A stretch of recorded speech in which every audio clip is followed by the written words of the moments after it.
All right, here we go. Another true Brew Bobcast here at the end of Détente Road at Cafe Détente. Have a great guest today, Mr. Steven Ortego. How's the coffee? It's great. It's amazing. I've been trying to get this guy for a minute, but glad to have you, especially close to the holidays. You're way on this side of the parish. You know? Right. Anyway, one of the most interesting guys I've been around. We worked a little bit together a few years ago on a project, but I've always been fascinated with just the balls that he juggles in the air and all the projects and different things he does. So we're going to get to know him a little bit more. So, Steven, how about some wide strokes on who you are, where you're from, a little bit of your background? Okay, sure. So I grew up in Lafayette and Carencro. I like to tell people on most of my childhood was spent on the banks of Bayou Carencro between Cankton and Carencro, and right near Cockpit Road, and we would call that area the Coulee Croche area. I went to Carencro High School, graduated there, and then went to Tulane for architecture school. And soon after graduating from architecture school, ended up taking a little bit of an interest in politics, and at the age of 23 ran for state representative to represent Northern Lafayette Parish, Southern St. Landry Parish. And I was running against three guys who had been in politics longer than I had been alive, and ended up missing the runoff by about 200 votes, which kind of shocked a lot of people. Vowed that I would never run for political office ever again, and started concentrating on my architecture career. Was working between New Orleans and Lafayette at the time, and then ended up wanting to do my own real estate development work, and was balancing that a little bit, and then one day got a phone call, and was essentially convinced by the future governor and the former governor to run again, even though I had vowed I'd never do it again. Ended up beating the parish president from St. Landry at that time by over 10%, and then served for 4 years in the legislature. After serving in the legislature, started my own architecture firm called SO Studio, and we are about to make 8 years. Nice. I still have with me the two original team members are still with me, and so it's been quite an adventure the last 8 years, and helping to build some really awesome stuff. I stay very politically active I wouldn't say necessarily politically active, but more community oriented, and so even our mission at SO Studio is very much about improving community through design, through architecture. And so we tend to do projects that are master planning projects. We do a lot of multifamily projects. We've been doing a school that we help get started, École St. Landry, which is a French immersion charter school. We developed and designed the first multifamily apartment building in downtown Lafayette called Vermilion Lofts. And then recently we just developed and designed the rehab of a 1870s building in Washington, Louisiana, and now it is Hotel Klaus, a 9-room boutique hotel, great little respite. It's in the third oldest European settlement in the current state of Louisiana. So we have fun with it, and we try to always look at things through the lens of, is this something that's improving our community and communities around us? Mm-hmm. So you seem a bit of a hopeless romantic a little bit. I mean, and I guess one of my questions I wanted to ask you was, you grew up here and then you get formally educated. You go to a few countries, you start seeing that you're a traveler. Mm-hmm. We'll talk about that hopefully a little later. Yep. So what brought you back to your roots? Surely you had options to go to New York or all over the place. Oh, But yeah. what's the attraction that brought you back here? I mean, the biggest thing that holds, I think, a lot of people here is the uniqueness of the culture. Actually, the more I'd travel, the more I'd realize how unique we are in this piece of the United States, and the history is just fascinating, and the layering, and you're always like an onion, you just keep on peeling it back, and it's always fascinating, and you constantly can keep learning about where we come from and what makes our area so special. Yeah, so I'd say the more you travel, the more you realize how impressive it is, and yeah, From an architectural standpoint, and clearly you're a historian too. I mean, you love history, and yeah, we do a lot of historic preservation work in our office. I also like to tell people that when we design new, we design new. When we design old, we design old. And the reason I say that is because the stuff that we do today, that's new build, tends to be very, very contemporary. But we also learn from the local vernacular, and with a critical eye that an architect can bring, we we like to design for of its time and of its place. Because if you try to do something that you're mimicking the past too much, you end up denying that building both a future and a past. Well, you answered my question because if you go to old world, if you go to Europe, you can be blindfolded and you wake up and you're in Rome or you're in Paris or whatever. The new world here, 300-400 years max of architectural, whatever.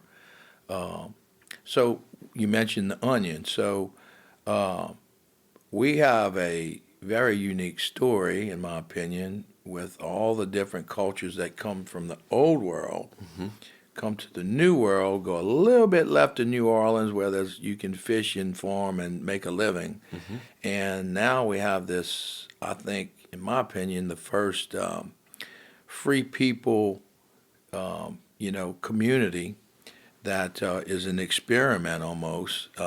And so there's, like you said, there's dabble. So when you said, Yeah, I'd I say. want a time, a place for its moment, elaborate on that a little Yeah, more. so, well, first off, I would say that Louisiana, like many other states in the United States, is an experiment in, as you say, in the fact that you really are three continents coming together of peoples, right? You have Europe, Africa, and North America, with Native Americans, and that in the beginning of the colony, I think a lot of people just were trying to survive. So they didn't they didn't necessarily get hung up originally on where people came from or what their background was, and I think that started creating the gumbo that you see.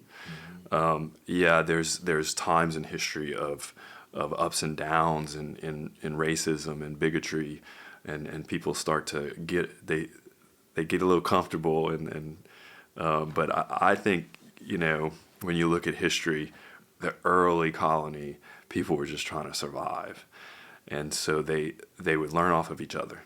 They would share techniques of farming, fishing, cooking, all the Yep. above. Yep.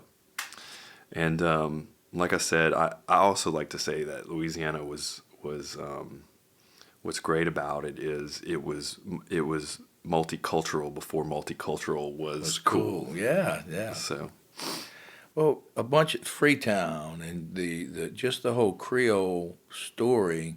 I had Dr. Alesta East on, and she wrote that book about Creoles. And the more I discover, the more I realize I had the story way wrong, and how fascinating it is to discover it's the onion. the onion. So the Native American piece you did, which They Oh were yeah, they actually, were the originals here. So talk about yeah. that. How you tried to take something. I guess you're referring to. So we do some work for the Tunica Biloxi tribe of Louisiana, and one of the most recent projects that we just completed was the courthouse and police station, or the justice center for the tribe. And what we ended up doing, going back to the idea of like making it of its time as well. We didn't want to be too literal of using patterns from the tribe historically, but at the same time, we wanted to lean into some of that history. And one of the things that we saw with the tribe is they call themselves the Sun People. And even in some of the early French colonial writings, you can see that they were referring to the Tunica tribe as the Sun People. So the idea of using the sun as architecture right away was something that we wanted to tackle. And you can see in Native American antiquity across the Americas, North America, South America, Central America, this use of the sun as a calendar or as essentially a sundial. So we wanted to hone in on that as well. But what we really found fascinating was that the Tunica treasure was one of the largest archaeological finds in the United States history, and it happened just north of the state penitentiary. And many tribal members would actually call it a grave robbing, which it essentially was a 10-year grave robbing that a guy who worked for the state would go after hours and with a metal detector and was picking up all the copper that the French colonists were actually gifting the tribe as a way to befriend that tribe, because they were the tribe between them and the Natchez Indians. And if you know anything about Louisiana history, the Natchez Indians had they made a siege on the city of New Orleans, and then the colonists ended up turning around and completely massacring the tribe. But at the time, they were trying to befriend this tribe, especially Bienville and Iberville, who most people don't realize were actually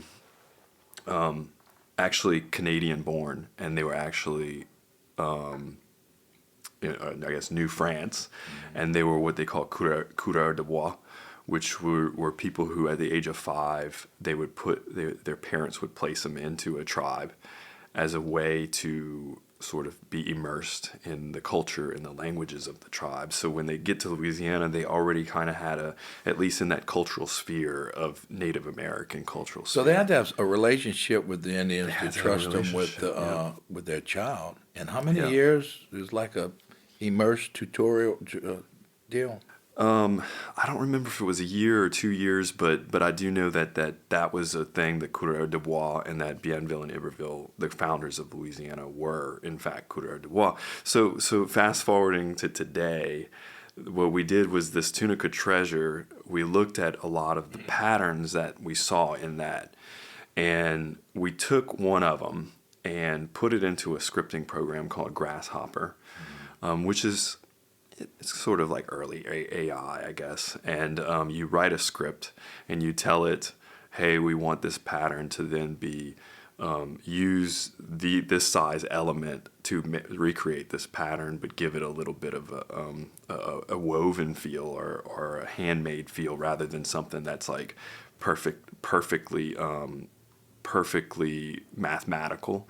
So we allowed that program we tweaked it and finessed it and allowed it to spit out this pattern on these little terracotta baguettes that we came up with the concept of in the courtroom.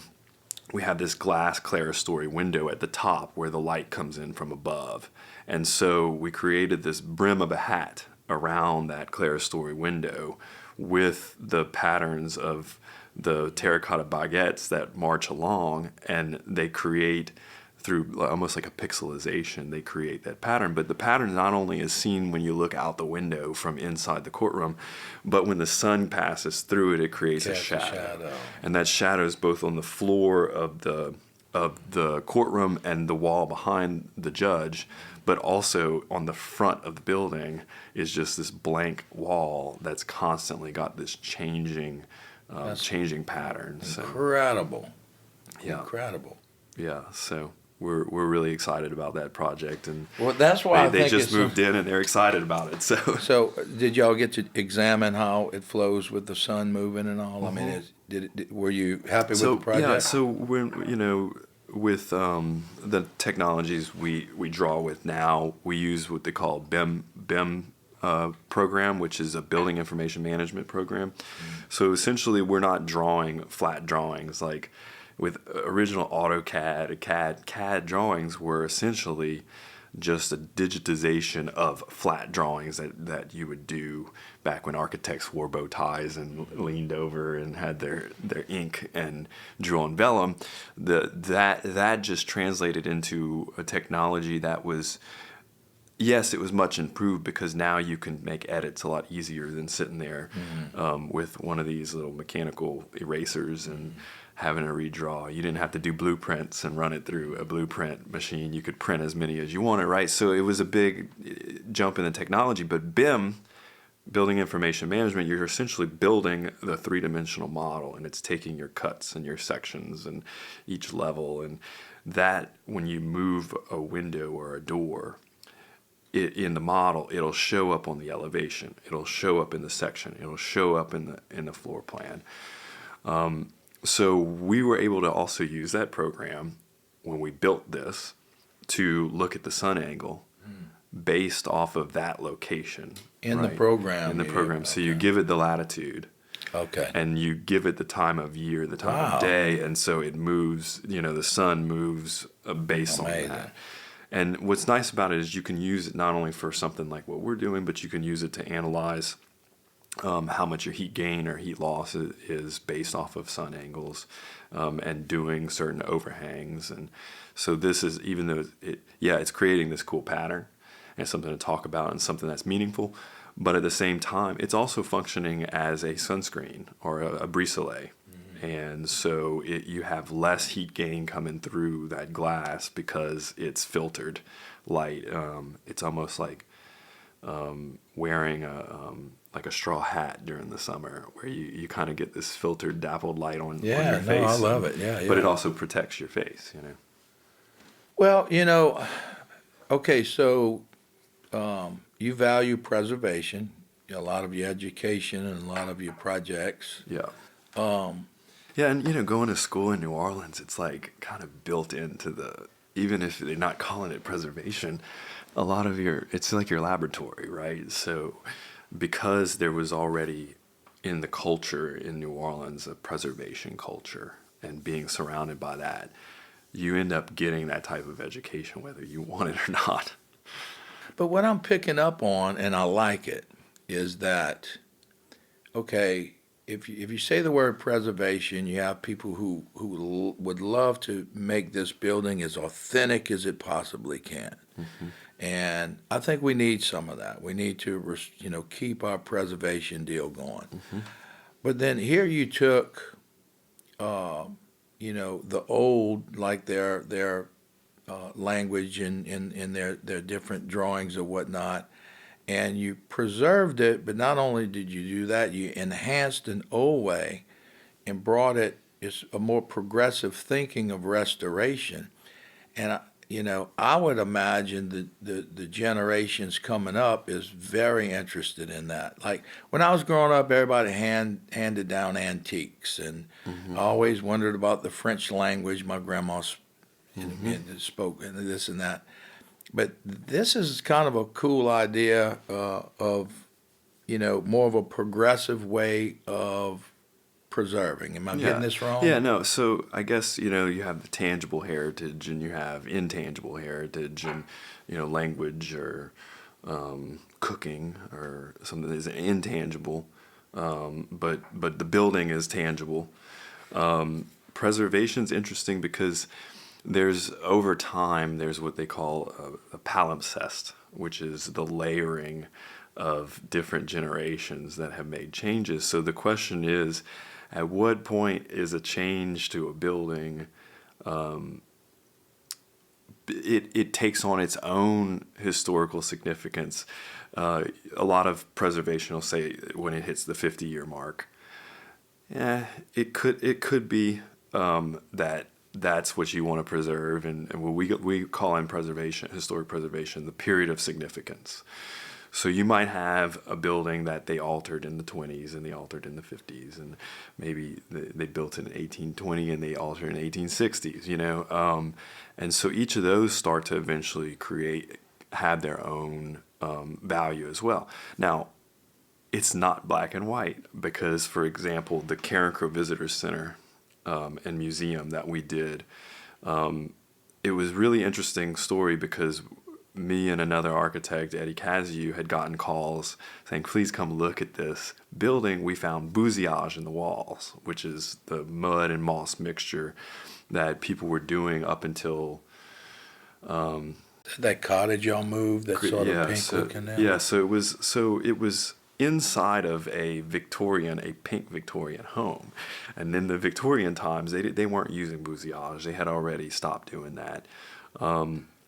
So when we climb up in the attic and see carpenter marks, which are the Roman numerals and pegs, and everything was hand hewn, no saws, except all the purlins were sawn, but it looked like a bad band saw, and what it was the passe-partout, which is the big saw where someone would pull on one side and the other side and back and forth, right? That they used to build a pit, and they'd call it pit saw, and someone would stand in the pit and someone would stand above the pit, and they'd pull up and down like that, and someone would pass the wood through. That's how they would plank? That's how they made the planks. So all of the purlins that make up the roof of this building were all intact and were all sawn, pit sawn. Cypress, everything cypress on it. So we I approached the mayor at the time and said, hey, I understand you've always had this dream of creating a welcome center and museum. There is a building that predates Carencro that is enveloped inside of a pink Victorian house. And when we started doing the research, we actually found an article in like early 19-teens or 19-aughts that talked about this doctor in town, how he had taken a cottage and turned it into a beautiful modern home. Of course, a Victorian house to us is not modern, but at the time that was very modern, right? And the cottage was passé. The cottage was like your grandma's lived there, and that's every generation does that, right? They always have the new fashion of the time. So in that case, we didn't want to, because these Acadian cottages have become rarer and rarer and rarer, especially the ones that this would have been Louisiana colony or right into territory or early statehood, that they would have still been doing this and hand-hewn and all of the carpenter marks and everything. So we saw the significance as we're going to back that period of significance back all the way to the early 1800s and not worry about this Victorian time period because it's so rare to see these things. And so what's fun about preservation, especially this one, is you just take all of the building tells you what it wants to be, and you just have to listen. And when you start looking at it, it'll give you clues of what it was. We knew the size of the siding on the outside of it because when they pushed the bousillage up against they had the siding on it first, and then the inside they start putting the bousillage in. Well, when they push it up against it, it leaves the mark, right? It was cast. Yeah. And so we knew the size of the boards. So we were able to go back to the original boards. To fit it. Wow. We knew where the windows were and the doors were because when you had the bousillage, they have this thing called the barreau, or these bars that go from stud to stud. Well, they'd notch into the stud and push this bar down, and they'd have all the bars kind of like a lath that they would put the mud on. And you can see where it starts and stops between the stud. Even if it was gone and you still had the stud. We knew if a stud was moved because the studs had Roman numerals, and the Roman numerals all lined up with this whole, the studs, the floorboard, the rafters, everything like that. So by putting that back together, we knew exactly where a door was. We knew exactly where a window was. We knew the sizes of the windows were all the same. We had some of the original sashes from it left up in one of the windows in the attic. All the rest of it had been modernized into these narrow, tall, two glass, one or two glass Victorian windows, right? So we went back to the Acadian times, and Now, is it restored? Did y'all do it's it? completely restored. It's open to the public. I think the city of Carencro opens it during the week, during the day. Now, did who had to talk to the contractor, the carpenter, in like did that take an architecture? Yeah, so I mean, as the architect, we end up. Most people don't realize, they think we just draw a bunch of pretty pictures, but they don't realize that most of our job is actually Structure. creating a contract. And the contract includes all the drawings. It includes all of the specifications. You bid it out. The architect does the bidding. The architect awards the bid. Well, with the client says we're gonna choose this person, but we use standard forms for creating a contract, and we do what they call construction administration. Contract administration is essentially what it is, and the contract gives us the ability to have some sort of control over making sure that it's following our drawings and our design, and then usually monthly is what happens is the contractor actually has to submit to the architect. The architect has to go and sign off and say they've done it to the specs and the drawings. They've done it to the contract, and this is what is owed to that contractor. Sign off on a pay application, give it to the client. The client then pays the contractor, right? So you're as the architect, it's almost like a tripod where you have the client, or the owner, I should say, the owner, the contractor, and the architect. And the architect is essentially working on behalf of the owner to administer a contract. Got it. So they have to have a really good relationship between the cities, the planners. It's great to have a visionary in there. What towns? It doesn't have to be in Louisiana. What towns, in your opinion, had the best planners, architects? I mean, what towns are out there that just did an excellent job of keeping their town looking really good, and they had the right amount of zoning, but not enough, not too much zoning? And what towns come to mind for you? Oh man, so I guess urbanism is a different Urbanism. a different animal, right? And it's generations. It's that palimpsest. It's generations and generations. So it's not necessarily most are not just master planned. Not this perfect master plan. The Garden City idea, or Brasilia in Brazil, that was just, we're going to master plan this thing and everyone live like this. Usually it's growth, and that growth tends to be based off of the type of transportation at that time. Mm-hmm. So in the United States, most of the cities that are older cities, you'll see they started off maybe with a gridiron, which is the north, south, east, west grid, or in the case of like New Orleans, toward the river, with the river, toward the river, away from the river type thing. And then you have another generation where they started adding on neighborhoods or suburbs of that original gridiron that might still be in walking distance. Then you started having what they call the streetcar suburbs. So started getting some fingers going off of it based off of where the streetcar lines were being run, right? So you run a mode of transportation, and it has a huge effect on the growth. After that, then the automobile. So then you started having Road. early suburban automobile, which is kind of like what you see now with new urbanism, was essentially, I call it neo-suburbanism because it's early suburbanism with Right. the alleys Right, and right. and so all of that has to do with the city. So I don't know if there's any that are like, oh, that's planned. I mean, you can look at cities like Paris where you had a king that came in and said, "Here you go, Mr. Architect, Osman, draw these lines and come up with the l'enfant." It's actually the same guy who designed who laid out the city in for Washington D.C., where you can see these avenues that are angled as a way to go from point A to point B more directly instead of this jagged going through the gridiron, right? And so then it creates interesting spaces of where the grid overlaid on top of these angles gives you interesting lots that can then allow for interesting works of architecture. Right.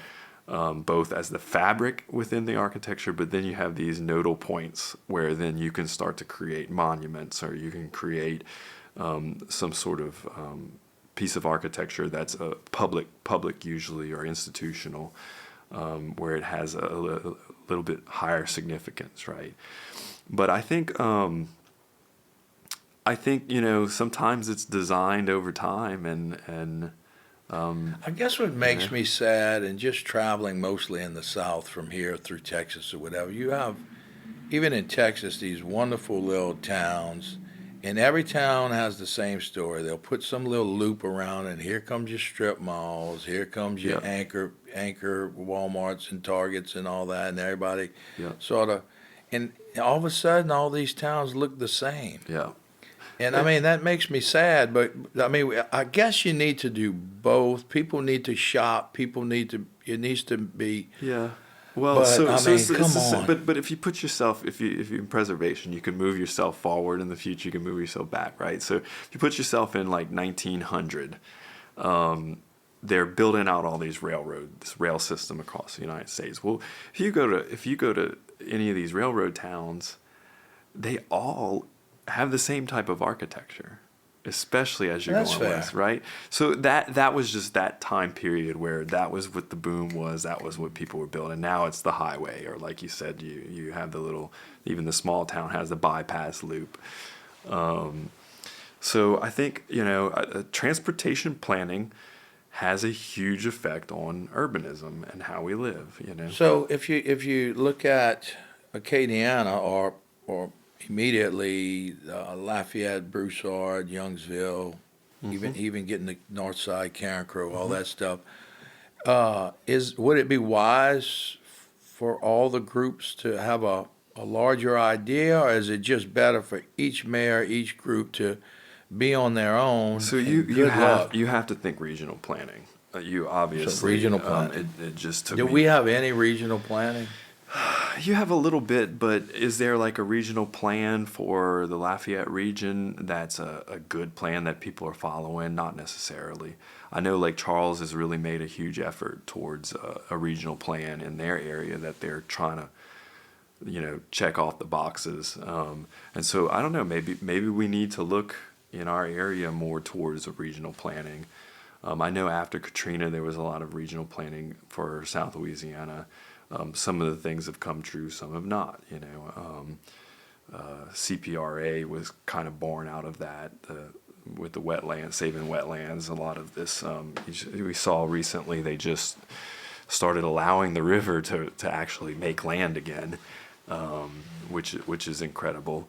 But yeah, the plan's only as good as the follow up too.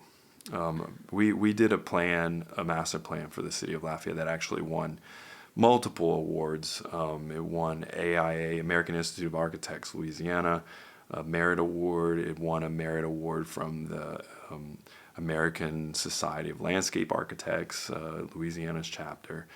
But is it being implemented? Not necessarily. Hopefully it'll have some sort of effect and someone will pick it up. But the changes in leadership don't help with doing a plan. Yeah, there's some times where you need to change leadership because maybe it's a necessity. But having a stability of leadership is really important. And some of the cities that you see that are doing extremely well, that are Lafayette size right now, are cities that have had a mayor for 15, 20 years. Yeah. Cities like Greenville, South Carolina, or Fayetteville, Arkansas, or Like Savannah, Georgia, for example. I mean, wow. yeah. How great. Well, they have an advantage of time, right? Well, no, that's they're true. old, I mean, That's fair. But if we zoom out a little bit, like Charleston would be another example. Charleston's Yeah. another great one. Yeah. But like I grew up Centerville, Franklin, in the Bayou Teche deal. How do you get a more charming town than Franklin?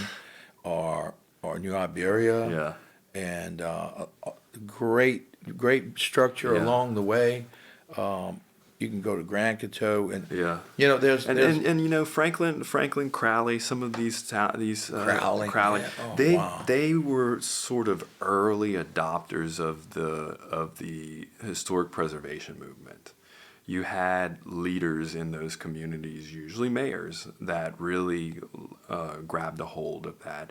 You're starting to see that a little bit more in some of the other towns. I think the state having the historic tax credit for rehabbing historic structures really is starting to catch on. It was originally. But they losing their youth. None of those towns have any young people in Yeah. them anymore. They there for a little while, and now they quickly turning into retirement towns. I don't know how you reverse that. Yeah, so I think, today. Or do we want to reverse Yeah, it? so I guess when I was younger, the talent followed the job. Correct. And so if a city started having the jobs, the city started booming and attracting young people looking for the young talent, looking for those jobs. Today, though, it's the other way around. Today, it is the jobs or looking for the talent. They're going to the talent. So the talent now has become almost like gypsy, right? Like they can move anywhere they want, and Because you can work remote. You can work remote. You don't need to be in a big building and with a Yeah. 3-hour. So what's happening is now if the jobs are following the talent, then what's the talent? How does the talent make that decision? Well, they're making decisions based on they want to live in a place that has a sense of place. They want a high quality of life. They want the breweries and the nice restaurants, but they also want the infrastructure. They want the bike paths. They want the parks. They want to be able to enjoy life. And even the fact that we talk about that in our vocabulary, work-life balance is a vocabulary word in our language just tells you a lot about what our society is, where our society is at. So I like to say to people from a government investment standpoint, quality of life issues or infrastructure tends to be your best investment today, because you will then bring the talent, which brings the jobs. And that's the best way to reinvest in your Agreed. community. Like I have a son in Austin, and it's amazing how they recruit, how the town and just focuses on exactly what you're saying. Their And it's emphasis cheap. on. It's cheap. Think about how cheap it is to do a sidewalk compared to a highway. I mean, you are only holding up the weight of a person and a bike. The scooters, the lanes Yep. where you can get in and out. And we mentioned, I think me and you mentioned San Antonio one time with the Dixie, not Dixie, but the brewery place. Yeah, so, what's great about Acadiana and what's great about Louisiana is we have stuff that all these other towns that are trying to create that quality of life don't have and can't achieve very easily. And that's the food, the music, the dancing, Agree. all of that. That's something that is hard for someone to create.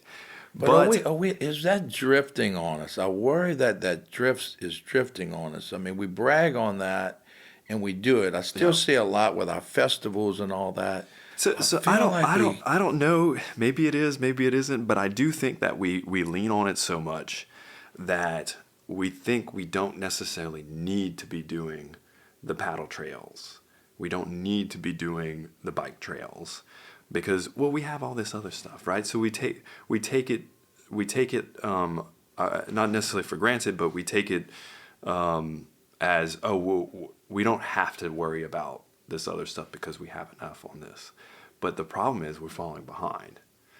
And communities that are smaller than us. I mean, places like Hattiesburg, Mississippi, or even West Bank communities in New Orleans that are, Well, I mean, we like, mentioned it earlier in our quick history lesson here with each other. You had different cultures come in, and they were like you mentioned.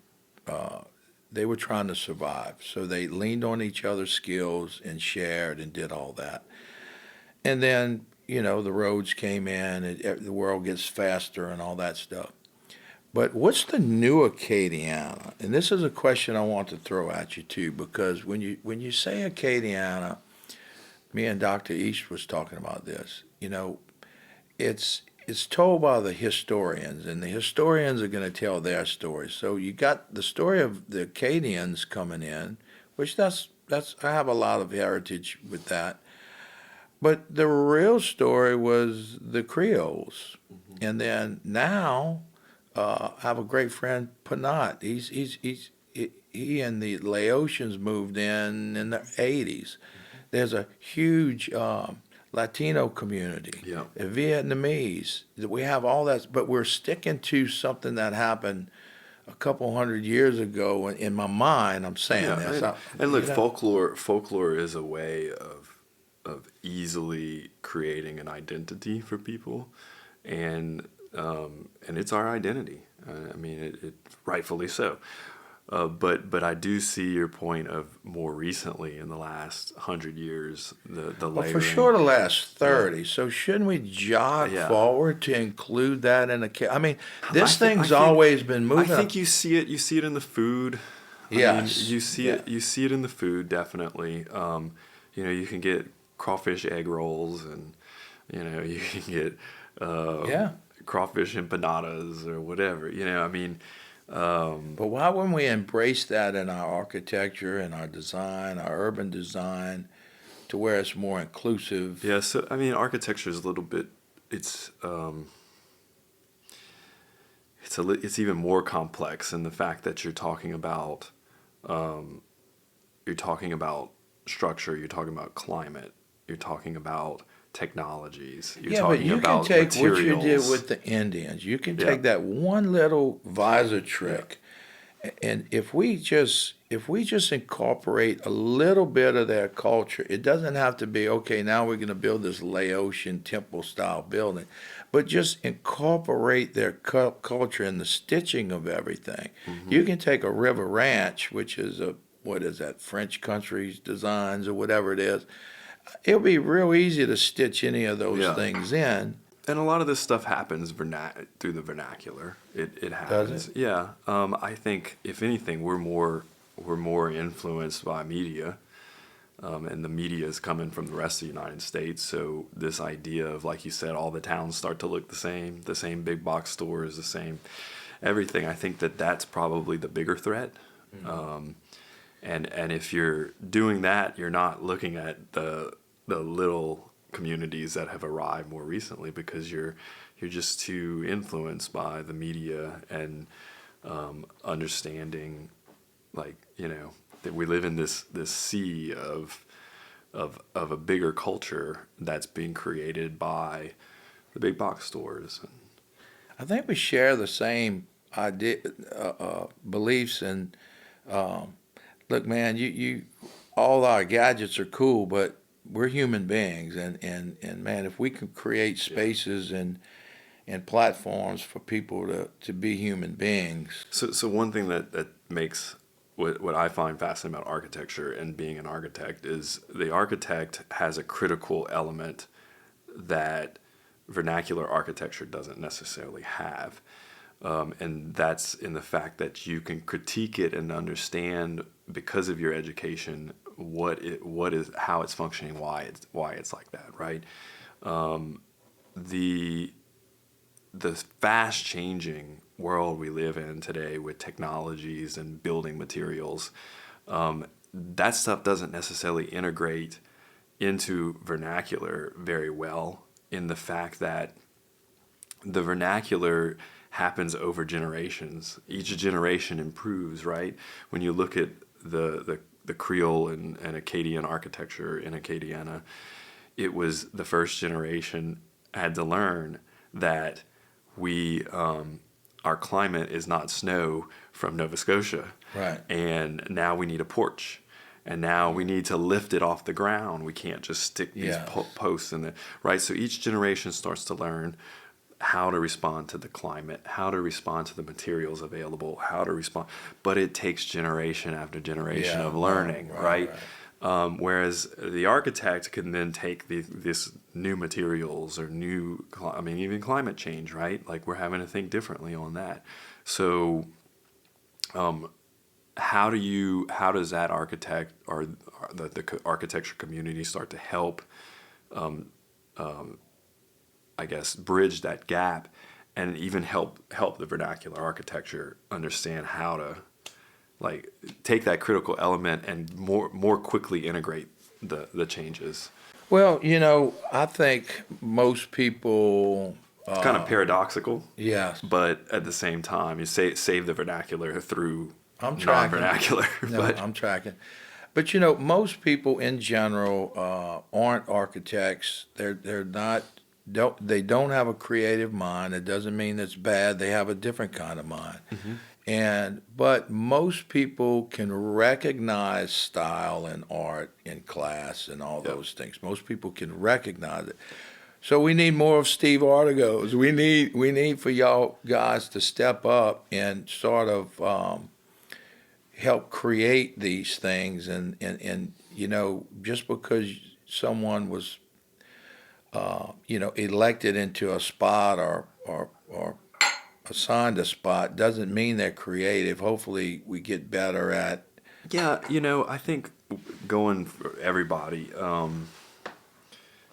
I, in my practice, always know when I need to hire someone else to do something, right? If I really need an engineer for this type of structure, or an engineer to do to dive deeper on the electrical plan, or maybe a consultant to do the building envelope, because it's just complex and it's either a lack of knowledge or a lack of time. But just having that awareness of when you need to go and get someone else to help that is an expert on that. And I think that can hold true with everyone, right? We sometimes get stuck in this, we water ourselves down too much, instead of knowing when we need to seek help from someone who specializes, especially in the modern world, where it is complex and we're just one human being and we've got to understand. And I think that really holds true for public officials and gotta keep your ego in check. Yeah, like know when you need to reach out, know when you need help, and also listen to advice and know. And embrace it. I mean, why not bring in more talent to the table? So if you had a magic put in as king of Acadiana for 4 years overall urban development, what would be some big things you would want to do? I mean, it's hard to think of you. There's no such thing as a king in Louisiana. We wanted to get away from the king, Right. But I would say, what would I guess if I had the three wishes, I guess I think the the first and most impactful would probably be like all of the, one of my employees calls it, he's from Texas, but he loves Acadiana and says, oh, this constellation of Cajun towns, I love and, that. and, Yeah. And how do you, that's where the real culture is happening. Yes, It's yes. not necessarily in Lafayette. Lafayette's, yes, people are feeding into that urban context, but it's getting it from this constellation. Agree. And so how do you protect that constellation? And I think first, the little downtowns and main streets, let's save what we have, because when you tear down those buildings that were built 100 years ago, you're tearing down your inheritance. Correct. As a community, you are tearing down something that you inherited from a previous generation, and you're tearing down the wealth that you have inherited from that previous generation. And it's this automatic placemaking. And, that's the first thing, saving what we have left. And then the second thing would be filling in what I like to call the missing teeth of your main street or of your downtown. We're often just taking sugarcane fields and completely plowing them down and building the same house over and over and over. Yes. And so how do you, not that we can't build out in the country, but being more aware of our land use, and we only, God only made so much land, Right. And in fact, we're losing our land in Louisiana, and so how do you start to fill in those missing teeth? And then I think thirdly is thinking about our infrastructure a little bit differently, and not just a highway or a roadway, and thinking about how can we make our infrastructure be something that improves your quality of life, and then in turn attracts or reattracts your talent, which And then business. brings the jobs and puts the food on people's tables and allows people to have the resources to then create culture and invest in culture. I know. Golly, it's complicated. And when you go to other towns that's been doing it for a while and it just seems like they got it right, it gets a little frustrating. Not that Lafayette or Acadiana is wrong. It's I wish we could enhance our flavors a little more. Mm-hmm. So look, last time we ran into each other was on an airplane. You was going to some park. National Park, and I think So- you told Dee Dee. Tell us about your goal here. I told Dee Dee that I my New Year's resolution for 2024 was to visit a different national park unit every month. And so I either go meet friends somewhere or invite friends or new friends or and we go and explore a national park. I figured I'd like to see my country, and it's such a beautiful place that we forget about and don't realize what we have in our day-to-day running around. So how do you take a long weekend, and I end up tent camping and doing it on a budget essentially, but I've spread my vacation days out a little bit each month rather than just taking one long. No big European vacation for 2 weeks. And this year it's been the little 3-day, 4-day excursions. And I guess we ran on a plane when I was headed out to Las Vegas. You was going to Zion. Zion National Park, yeah, which was amazing. Did Angel's Landing, which is this little spine that you have to like climb up, and you look on your left and right, and you fall 1,000 feet. And they have chains. It's kind of almost like mountaineering in some ways, but and seeing the national parks has also helped me.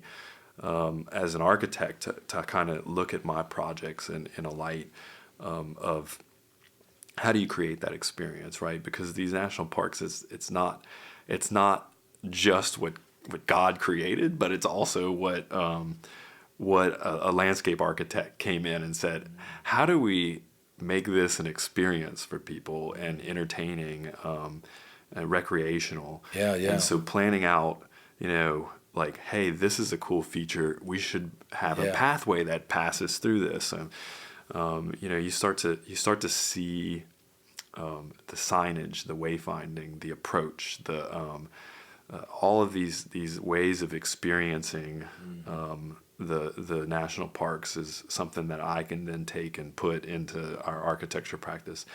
But also, it's just a lot of fun.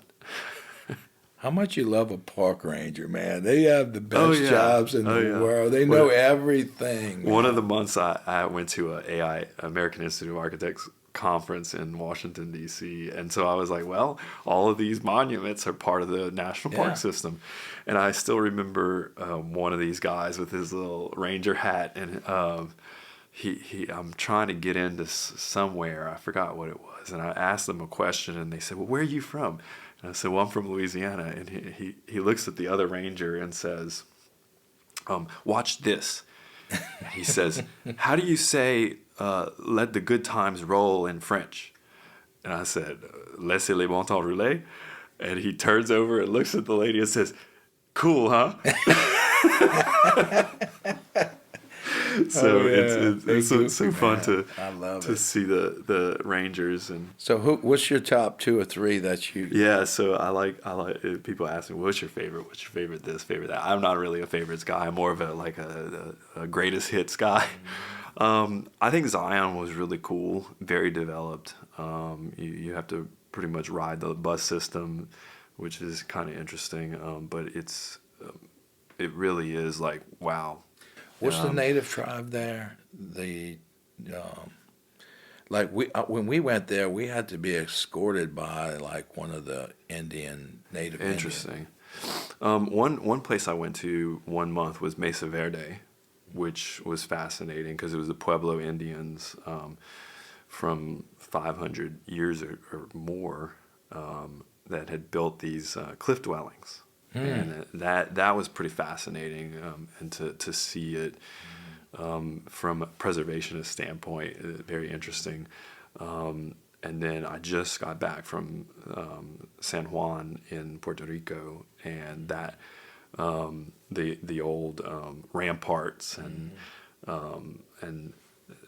that from architectural standpoint was really interesting too. But also like historic significance, especially being from Louisiana, and that was essentially the port that the Spanish would stop at coming to the New World. So when we were a Spanish colony, you can imagine a lot of people who were coming through and stopping in San Juan. You walk through the streets of San Juan, and you almost think you're in the French Quarter. Oh yeah, it's pretty incredible to see, and even their music and their food just reminds me of us in so many ways. And then I really enjoyed Acadia National Park. These cute little towns kind of peppered along the way, like mixed in. You don't really see that in these Western parks. The Western parks are just huge, Olympic was really interesting in outside of Seattle. Going through a temperate rainforest. It was really cool, and it was I don't know, the trees. You think the tree people from Texas come to Louisiana like, man, the trees are so tall here. And you go to Washington State, and those are some tall trees, those big sequoias, and exactly. So yeah, we actually, that might have been where we were heading when we ran into you. We ended up going up to Olympic and went up there. We went to Seattle and drove. Yeah, so I guess those are the ones that come to mind. Hey, I think that's what a great I don't know what you would call it, not a bucket list, but a great way to spend your year traveling. Huh? Yeah, a lot of check marks there. Lots of I had to pull out all my tent gear too, and you got to experience at least one night. I experienced it in the tent, but also experience it in one of these historic lodges. Man, really cool. I think from a mental health standpoint, I mean, nothing really gets you right like nature. If you're in there, man, it Yep. changes your We were made for it. energy, you know. Yeah, So do you get a recharge when you go? absolutely. Yeah. Absolutely. Think a little clearer, all that stuff. Yeah. Well, man, we can go on and on. I would Yeah, love to have we you could. back on the show. I mean, you're always a progressive thinker, a treasure for Acadiana. Why don't you tell everybody a little bit about where they can contact you or follow you or Yeah, any so- shout outs or anything? Our website for the architecture studio is sostudioarchitecture.com. And we have an office in downtown Lafayette at the corner of Vermilion and Johnson Street. And one of the buildings we actually designed and developed. Neat building. Yep. Okay. What's next on your agenda? Like, what are you looking forward to in like 25, 26? So we're under construction for the old Sunset High School, which is going to be the middle school for École Saint Landry, which is a charter French immersion charter school that we helped start, and they're doing very well.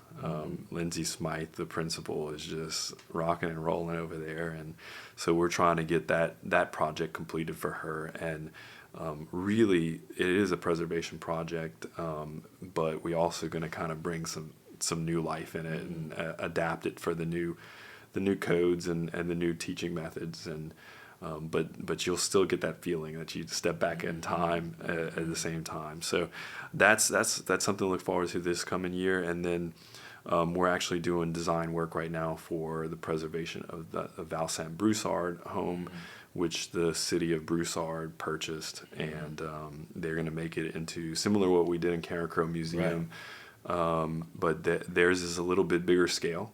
And it's also got an interesting story, the fact that it was built by their founder. So that we're also looking at that project as kind of a park-like project, where you have walking paths and gardens and so that's what we're looking forward to. And I'm sure there's going to be a few other great surprises. We're exploring a couple really great projects in Opelousas as well. So. Hey, we're going to keep up with Steve. Thanks for coming by. Keep in front of the cafe at cafedetentela.com. Tune in to the Bobcast. We're going to be cranking up the Cafe Chronicles a little bit harder this coming year. So look forward to that. And also a lot of cool events going on here at the cafe. Just come join in. Thanks for stopping by. And hopefully we'll talk again soon. Thank you, brother. All right, see y'all next time.